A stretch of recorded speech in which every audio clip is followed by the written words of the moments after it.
بسم اللہ الرحمن الرحیم۔ السلام علیکم۔ بلا شبہ قرآن و حدیث محض قصے اور کہانیوں کے لیے نہیں ہے، بلکہ اس میں حرف پہ حرف پوری انسانیت کے لیے اصلاح اور رہنمائی موجود ہے۔ ہم بڑی تحقیق کے ساتھ قرآن و حدیث کے مفہوم کو ہماری ویڈیوز کے ذریعے آپ تک پہنچانے کی کوشش۔ بسم اللہ الرحمن الرحیم۔ بیان کیا جاتا ہے کہ کسی شخص نے ایک غلام خریدا تھا تو اس غلام نے اپنے آقا سے 3 شرطیں رکھیں۔ پہلی شرط یہ رکھی کہ جب نماز کا وقت آئے تو آپ مجھے نہ روکیں گے۔ دوسری یہ رکھی کہ آپ مجھ سے صرف دن میں خدمت لے سکیں گے، مگر رات کو مجھ پر یہ پابندی نہ ہوگی۔ پھر تیسری شرط یہ رکھی کہ میرے رہنے کے لیے کوئی ایسا کمرہ عنایت فرمائیں گے جو میرا پسندیدہ ہو اور دوسرے شخص کو اس میں آنے کی اجازت نہ ہوگی۔ چنانچہ اس بادشاہ نے غلام کی تینوں شرطیں قبول کر لی اور غلام کو حکم دیا کہ جاؤ جا کر محل میں اپنی پسند کا کمرہ دیکھ لو، جس میں ہر کمرہ ایک سے ایک بہتر ساز و سامان کے ساتھ آراستہ تھا۔ پس غلام نے تمام کمروں کو دیکھ بھال کر اپنے لیے ایک ویران کمرے کا انتخاب کیا۔ اس پر آقا نے دریافت کیا کہ آخر تم نے یہ ویران کمرہ کیوں پسند کیا؟ کمرے تو اور بھی بہت سارے ہیں۔ اپنے آقا کی یہ بات سن کر غلام نے جواب دیا کہ میرے آقا، شاید آپ کو معلوم نہیں کہ ویران جگہ اللہ تعالیٰ کے ذکر سے آباد ہو جاتی ہے۔ اس کے بعد اس غلام نے اسی ویران کمرے میں رات کو رہنا شروع کر دیا اور یہ بات پہلے ہی طے کی تھی کہ رات کو غلام آزاد رہے گا۔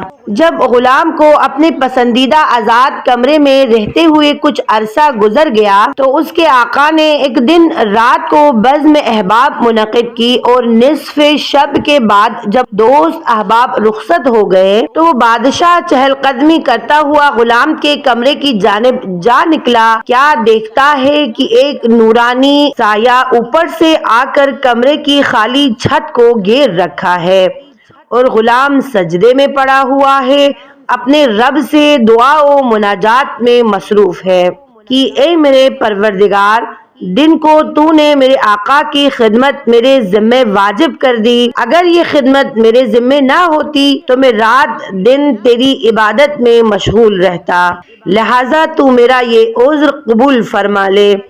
اس کا مالک تعجب کے ساتھ صبح صادق تک اس عجیب منظر کو دیکھتا رہا۔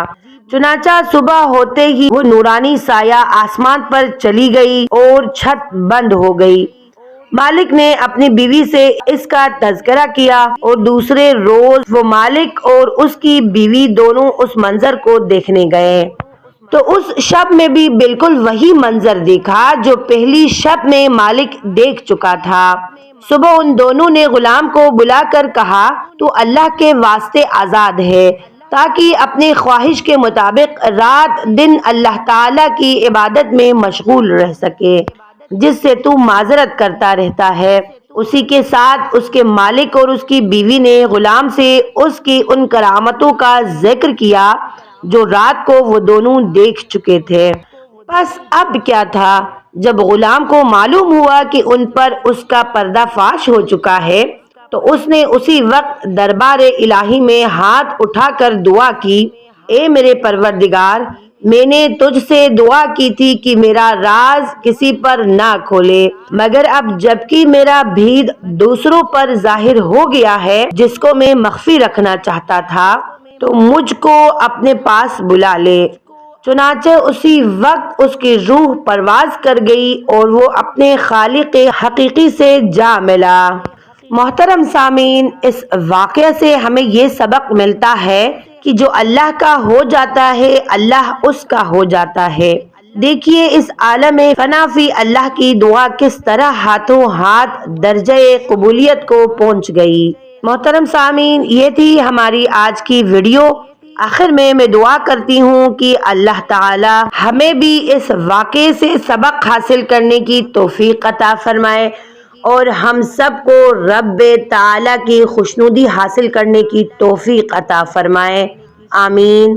میں امید کرتی ہوں آپ کو آج کی ویڈیو اچھی لگی ہوگی۔ ویڈیو اچھی لگی تو لائک، سبسکرائب اور اپنے دوستوں کے ساتھ شیئر کرنا نہ بھولیے گا، اور ساتھ ہی ساتھ بیل آئیکن کو ضرور دبائیے گا تاکہ ہماری ہر آنے والی نئی ویڈیوز آپ تک پہنچے۔